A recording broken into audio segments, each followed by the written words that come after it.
एक बार प्रेम से बोलेंगे जय श्री राधे जय श्री कृष्णा। देखिए श्रीमद् भागवत महापुराण के प्रथम स्कंद के आज हम चौथे अध्याय पे हैं, जिसमें पाठ करेंगे महर्षि व्यास का असंतोष। इससे पूर्व के जो भी अध्याय हैं, जो भी कथाएं हैं, उनके लिंक आपको मिलेंगे डिस्क्रिप्शन बॉक्स में। वहाँ पे उन वीडियो को देख के आप इससे पूर्व के अध्यायों का आनंद ले सकते हैं। तो इस कथा को करते हैं प्रारंभ। व्यास जी कहते हैं, उस दीर्घकालीन सत्र में सम्मिलित हुए मुनियों में विद्या वयोवृद्ध कुलपति त्रिवेदी शौनक जी ने सूत जी को पूर्वोक्त बात सुनकर उनकी प्रशंसा की और कहा। शौनक जी बोले, सूत जी आप वक्ताओं में श्रेष्ठ हैं तथा बड़े भाग्यशाली हैं। जो कथा भगवान श्री सुखदेव जी ने कही थी, वही भगवान की पुण्यमय कथा कृपा करके आप हमें सुनाइए। वह कथा किस युग में, किस स्थान पर और किस कारण से हुई थी? मुनिवर श्री कृष्ण द्वैपायन ने किसकी प्रेरणा से इस परमहंसों की संहिता का निर्माण किया था? उनके पुत्र सुखदेव जी बड़े योगी, समदर्शी, भेदभाव रहित, संसार निद्रा से जगे एवं निरंतर एकमात्र परमात्मा में ही स्थित रहते हैं। वे छिपे रहने के कारण मूढ़ से प्रतीत होते हैं। व्यास जी जब सन्यास के लिए वन की ओर जाते हुए अपने पुत्र का पीछा कर रहे थे, उस समय जल में स्नान करने वाली स्त्रियों ने नंगे सुखदेव को देखकर तो वस्त्र धारण नहीं किया, परंतु वस्त्र पहने हुए व्यास जी को देखकर लज्जा से कपड़े पहन लिए थे। इस आश्चर्य को देखकर जब व्यास जी ने उन स्त्रियों से इसका कारण पूछा, तब उन्होंने उत्तर दिया कि आपकी दृष्टि में तो अभी स्त्री पुरुष का भेद बना हुआ है, परंतु आपके पुत्र की शुद्ध दृष्टि में ये भेद नहीं है। कुरुजांगल देश में पहुंचकर हस्तिनापुर में वे पागल, गूंगे तथा जड़ के समान विचरते होंगे। नगरवासियों ने उन्हें कैसे पहचाना? पांडव नंदन राजश्री परीक्षित का इन मौनी सुखदेव जी के साथ संवाद कैसे हुआ, जिसमें यह भागवत संहिता कही गई?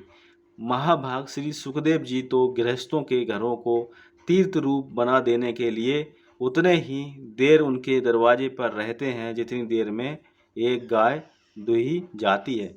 सूत जी, हमने सुना है कि अभिमन्यु नंदन परीक्षित भगवान के बड़े प्रेमी भक्त थे। उनके अत्यंत आश्चर्यमय जन्म और कर्मों का भी वर्णन कीजिए। वे तो पांडव वंश के गौरव बढ़ाने वाले सम्राट थे। वे भला किस कारण से साम्राज्य लक्ष्मी का परित्याग करके गंगा तट पर मृत्यु पर्यंत अनशन का व्रत लेकर बैठे थे? शत्रुगण अपने भले के लिए बहुत सा धन लाकर उनके चरण रखने की चौकी को नमस्कार करते थे। वे एक वीर युवक थे।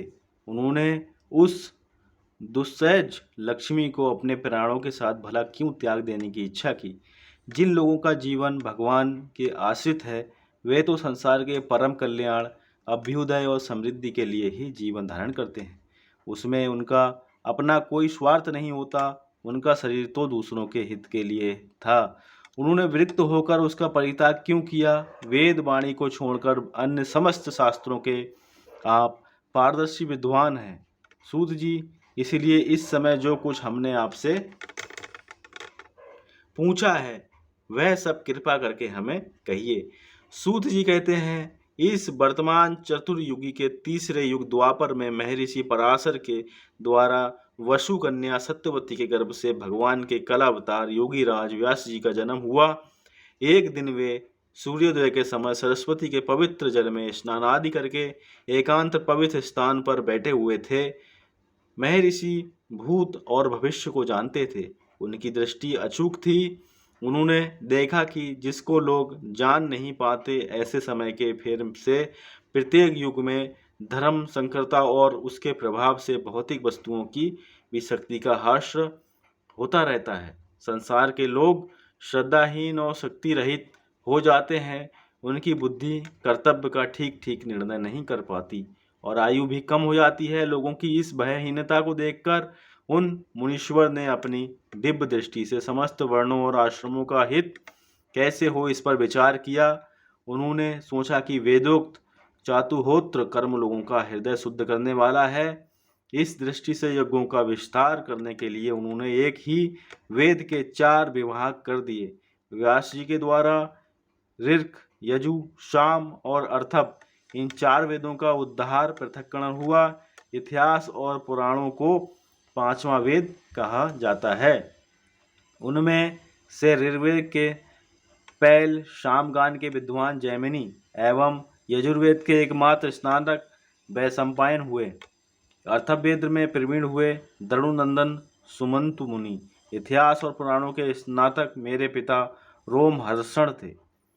इन पूर्वोक्त ऋषियों ने अपनी अपनी शाखा को और भी अनेक भागों में विभक्त कर दिया। इस प्रकार शिष्य प्रशिष्य और इनके शिष्यों द्वारा वेदों की बहुत सी शाखाएं बन गईं। कम समझने वाले पुरुषों पर कृपा करके भगवान वेद व्यास ने इसलिए ऐसा विभाग कर दिया कि जिन लोगों को स्मरण शक्ति नहीं है या कम है, वे भी वेदों को धारण कर सके। स्त्री, शूद्र और पतित द्विजाति तीनों ही वेद श्रवण के अधिकारी नहीं हैं, इसलिए वे कल्याणकारी शास्त्रोक्त कर्मों के आचरण में भूल कर बैठते हैं। अब इसके द्वारा उनका भी कल्याण हो जाए, ये सोचकर महामुनि व्यास जी ने बड़ी कृपा करके महाभारत इतिहास की रचना की। शौनकादि ऋषियों, यद्यपि व्यास जी इस प्रकार अपनी पूरी शक्ति से सदा सर्वदा प्राणियों के कल्याण में ही लगे रहते, तथापि उनके हृदय को संतोष नहीं हुआ। उनका मन कुछ खिन्न सा हो गया।